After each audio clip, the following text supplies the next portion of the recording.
bahwa etika itu adalah kompas moral yang membimbing setiap tindakan dan keputusan penyelenggara pemilu. Tantangan seperti apa tantangan mengenai perihal etika ini yang berpotensi timbul begitu di tingkat daerah, Bapak? Kita mengurus pemilu ini bukan hal yang gampang. Ya. Banyak sekali tantangannya. Dan tantangan utama yang dihadapi oleh penyelenggara pemilu di daerah ini seringkali berakar pada masalah profesionalisme, netralitas, dan integritas, terutama di kalangan etos kita, PPK, PPS, dan KPPS.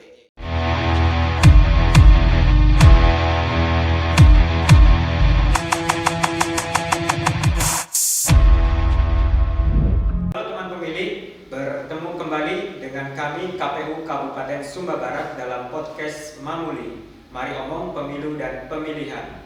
Bersama saya Muhammad Rizal Nur Hakim, dan pada episode kali ini kita akan membahas topik menarik nih, yakni mengenai etika penyelenggara pemilu.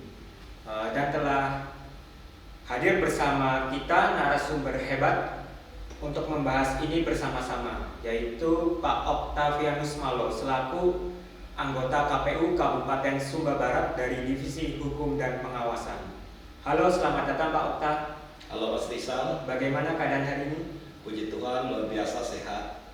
Luar biasa Pak. Baik Pak Okta, mungkin kita mulai dari pembahasan mendasar nih. Menurut Bapak, mengapa etika penyelenggara pemilu menjadi pondasi utama bagi KPU bahkan ketika tidak berada dalam masa tahapan pemilihan?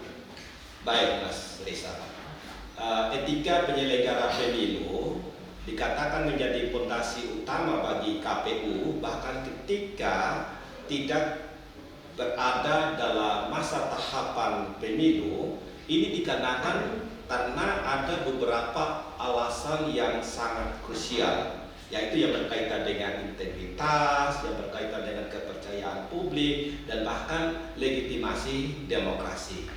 Kode etik itu sendiri berfungsi sebagai pedoman perilaku yang wajib dipatuhi setiap saat, termasuk di luar masa tahapan.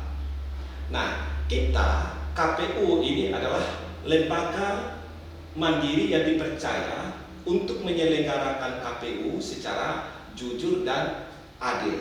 Nah, kepercayaan publik itu adalah modal utama.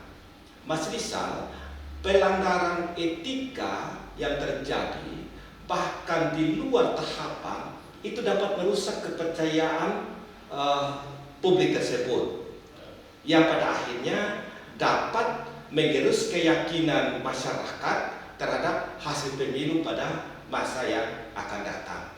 Selain itu, kita juga sebagai penyelenggara dituntut untuk bersikap netral dan tidak berpihak pada salah satu peserta pemilu atau kepada kontestan atau kepada kepentingan politik tertentu setiap saat, baik selama maupun itu di luar tahapan.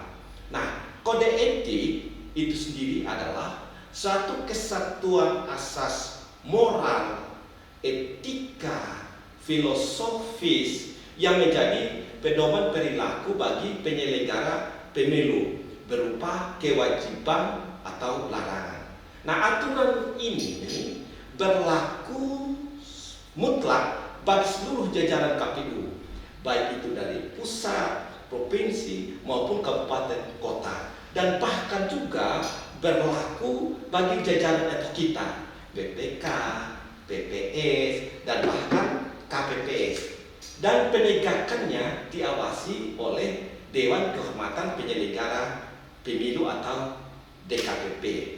Mas Rizal, kredibilitas KPU sebagai sebuah institusi itu sangat bergantung pada perilaku etis anggotanya.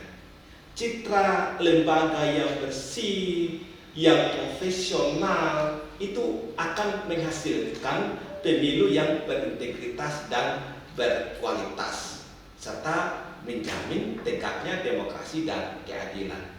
Jadi singkatnya Mas Rizal, ya, bahwa etika itu adalah kompas moral yang membimbing setiap tindakan dan keputusan penyelenggara pemilu, memastikan kemandirian, profesionalisme lembaga itu pasti akan tetap terjaga sepanjang waktu.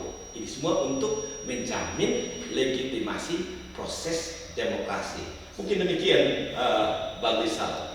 Baik, jadi menjadi sangat penting ya Bapak perihal etika ini dan harus senantiasa dijaga meskipun dalam luar tahapan pemilihan begitu. Betul sekali Mas Rizal. Lalu terkait dasar hukum Bapak, apakah terdapat aturan ataupun norma yang mengikat perihal etika penyelenggara pemilu ini Bapak? Baik, Mas Rizal, terkait dasar hukum dan norma yang mengatur terkait dengan etika penyelenggara pemilu itu diatur dalam Undang-Undang Nomor 7 Tahun 2017 tentang Pemilihan Umum, itu pasal 157 sampai dengan pasal 159. Selain itu ada peraturan DKPP Nomor 2 Tahun 2017 tentang kode etik dan pedoman perilaku bagi penyelenggara pemilu. Dan ada juga peraturan bersama antara KPU, Bawaslu, dan DKPP, yaitu nomor 13, nomor 11, dan nomor 1 tahun 2012. Selain itu, ada keputusan KPU nomor 337 tahun 2020 tentang pedoman teknis penanganan pelanggaran kode etik, kode perilaku, sumpah janji. Dan yang terakhir itu ada PKPU nomor 8 tahun 2019 tentang tata kerja KPU. Nah, dari keseluruhan dasar hukum ini menetapkan bahwa kode etik adalah satu kesatuan landasan norma moral, etis, filosofis yang menjadi pedoman perilaku bagi penyelenggara pemilu. Selain dasar hukum tersebut, ada juga norma lain yang mengatur, yaitu mandiri, jujur, adil, akuntabel, berkepastian hukum, terbuka, dan tertib. Mungkin demikian Mas Rizal. Baik Bapak, dari hal-hal yang telah diatur tersebut, kiranya apa saja begitu prinsip etika yang dijunjung oleh penyelenggara KPU baik di tingkat pusat maupun daerah Bapak? Baik Mas Rizal, prinsip etika yang wajib dijunjung oleh penyelenggara pemilu itu meliputi independensi, imparsialitas, akuntabilitas, profesionalitas, jujur, adil, tertib, terbuka, dan profesional. Independensi, bekerja secara mandiri tanpa pengaruh dari pihak manapun, baik politik maupun pribadi. Imparsialitas maksudnya di sini bagaimana kita memperlakukan semua peserta pemilu dan pemilih secara adil dan setara dan juga tidak memihak.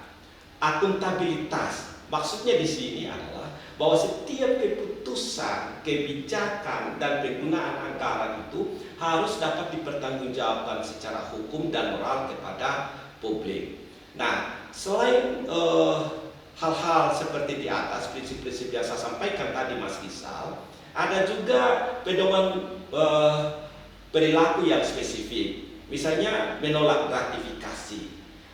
Bagaimana kita sebagai penyelenggara pemilu ini menolak pemberian berupa uang, barang, atau jasa dari peserta pemilu atau pihak lain yang bertentangan dengan keputusan dan kepatutan.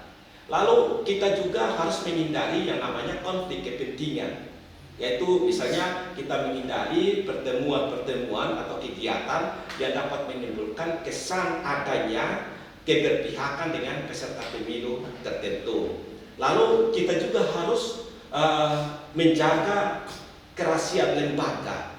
Maksudnya di sini menjaga kerahasiaan informasi yang dipercayakan kepada kita sebagai lembaga sampai dengan batas waktu yang ditentukan.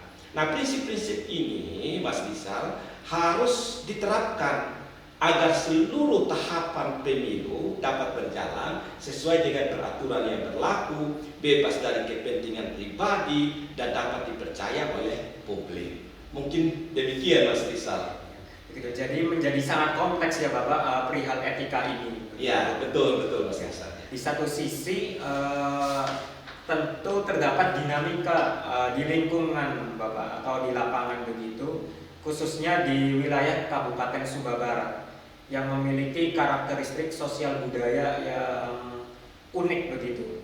Lalu tantangan seperti apa tantangan mengenai perihal etika ini yang berpotensi timbul begitu di tingkat daerah Bapak?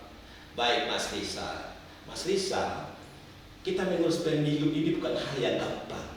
Ya, banyak sekali tantangannya. Dan tantangan utama yang dihadapi oleh penyelenggara pemilu di daerah ini seringkali berakar pada masalah profesionalisme, netralitas, dan integritas, terutama di kalangan etos kita, PPK, PPS, dan KPPS. Kita, KPU, sebagai penyelenggara di daerah, terkadang tidak memiliki keahlian dan pengetahuan yang memadai. Meskipun kita bilang kita ini punya pengalaman.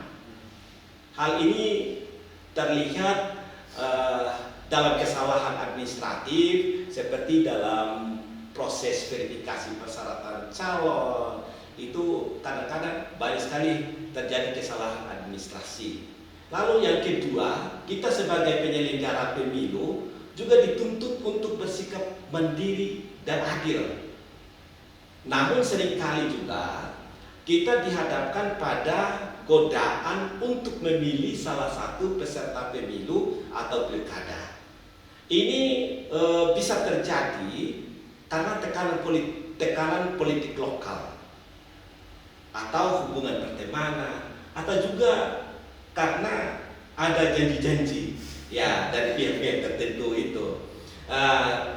Mungkin juga ya janji uang. Iya. Ada, ya. Lalu yang berikutnya, terkadang juga kita sebagai penyelenggara di daerah, terutama di tingkat etos kita, Bang Rizal ya, itu rentan terhadap intervensi dari pemerintah daerah setempat. Bisa juga dari peserta pemilu atau tokoh masyarakat yang berpengaruh yang terkadang dapat menggerus independensi teman-teman kita yang di tingkat etos ini.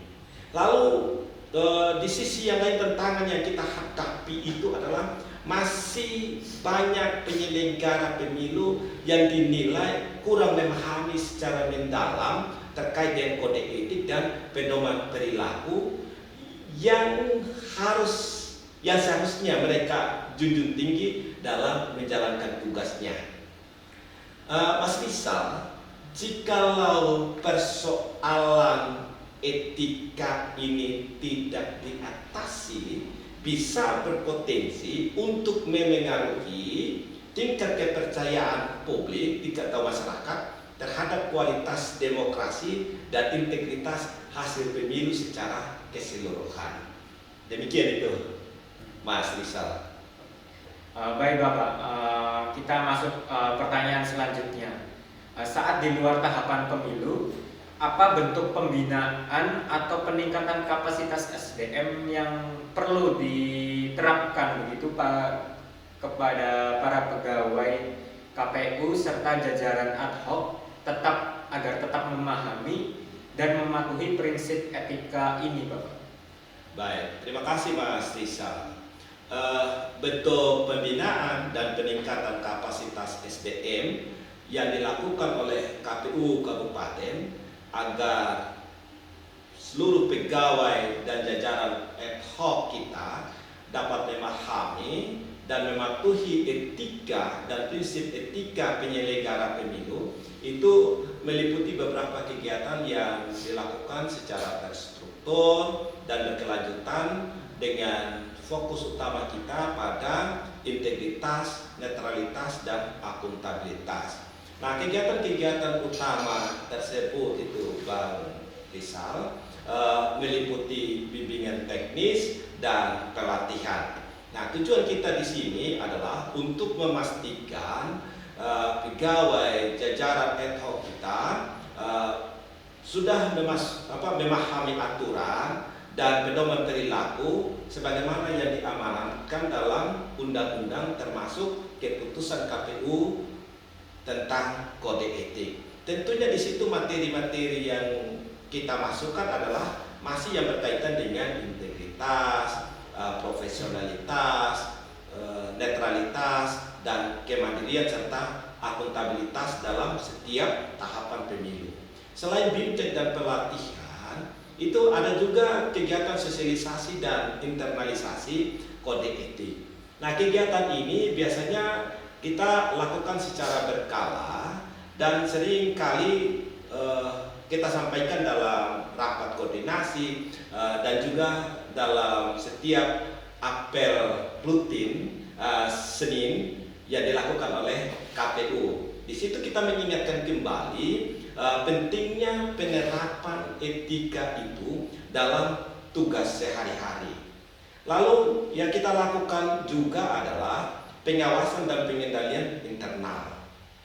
Nah, KPU Kabupaten melalui Divisi Hukum dan Pengawasan itu melakukan pengawasan internal terhadap kinerja dan perilaku jajaran ad hoc kita termasuk seluruh pegawai KPU. Nah, tujuannya di sini adalah untuk kita mendeteksi secara dini potensi pelanggaran etik dan juga memastikan kepatuhan terhadap standar perilaku yang telah ditetapkan. Selain itu, bentuk pembinaan yang kita lakukan, peningkatan kapasitas yang kita lakukan adalah melakukan yang namanya forum diskusi dan evaluasi kinerja. Dalam kegiatan ini, yang kita lakukan adalah kita membahas tantangan dan permasalahan etika yang mungkin timbul. Bisa itu kita lakukan dengan berbagi pengalaman, kita mengidentifikasi kelemahan, lalu merumuskan solusi perbaikannya untuk penyelenggaraan di masa yang akan datang. Nah, secara keseluruhannya Bang Rizal, pembinaan ini bersifat holistik, menggabungkan aspek peningkatan pengetahuan regulasi dan penanaman nilai-nilai moral untuk menjamin penyelenggaraan pemilu yang berintegritas dan akuntabel. Ya, demikian itu Bang Rizal. Seperti yang telah diketahui bersama maupun yang telah disampaikan oleh Bapak sebelumnya, daerah Sumba ini memiliki begitu kompleks karakteristik mengenai nilai-nilai budaya seperti kejujuran, kebersamaan, dan saling menghormati. Menurut Bapak, apakah nilai budaya lokal ini menjadi kekuatan dalam membangun etika dan integritas penyelenggara pemilu? Ya, baik Mas Rizal ya. Nilai budaya lokal Sumba itu memiliki potensi yang sangat baik untuk menjadi kekuatan di dalam membangun etika dan integritas penyelenggara pemilu. Nah, nilai-nilai ini dapat melengkapi dan memperkuat kerangka hukum dan kode etik formal yang telah ada. Kita tahu Mas Rizal bahwa masyarakat di Sumba Barat ini masih sangat kental dengan budaya dan adat istiadat warisan leluhur, dalam hal ini Marapu. Nah, masyarakat kita di Sumba Barat ini ya itu sangat sadar betul bagaimana ketika mereka melanggar aturan-aturan sakral dalam adat mereka. Lalu yang kedua, masyarakat kita ini sampai di pedesaan ya, itu solidaritas dan kekerabatannya itu masih sangat-sangat kuat. Ya, baik itu hubungan perkawinan, pertemanan, dan lain sebagainya itu masih sangat kental. Bahkan kalau kita lihat dalam beberapa perhelatan, sebenarnya untuk para calon kita ini, kalau dilihat dari hubungan kekeluarganya, sebenarnya tidak ada orang lain. Ya, itu hanya mereka sendiri saja begitu. Jadi ini selalu terkesan politik kekerabatan. Nah, gitu. Lalu yang berikutnya juga bahwa di masyarakat kita ini masih mengedepankan yang namanya musyawarah dan mufakat dalam setiap pengambilan keputusan, ya itu masih mengedepankan itu. Lalu yang berikutnya bahwa ini yang paling penting, ya, masyarakat Sumba ini secara umum ya menekankan pentingnya untuk menjaga nama baik itu pribadi maupun keluarga. Nah, nilai-nilai budaya ini, Mas Rizal, itu berfungsi sebagai kompas moral internal bagi individu penyelenggara pemilu, melengkapi aturan formal yang bersifat eksternal. Jadi secara keseluruhannya, integrasi nilai budaya lokal Sumba ke dalam etika dan integritas penyelenggara pemilu itu dapat menciptakan sebuah sistem yang lebih kokoh karena didukung oleh landasan hukum formal dan juga kearifan lokal yang mengakar kuat di tengah masyarakat. Ya, mungkin begitu, Mas Rizal. Baik, pembahasan yang begitu menarik ya Bapak perihal etika penyelenggara pemilu ini. Selanjutnya sebagai penutup, apa harapan Bapak untuk penyelenggaraan pemilu dan pemilihan mendatang terkait integritas dan etika khususnya di Kabupaten Sumba Barat?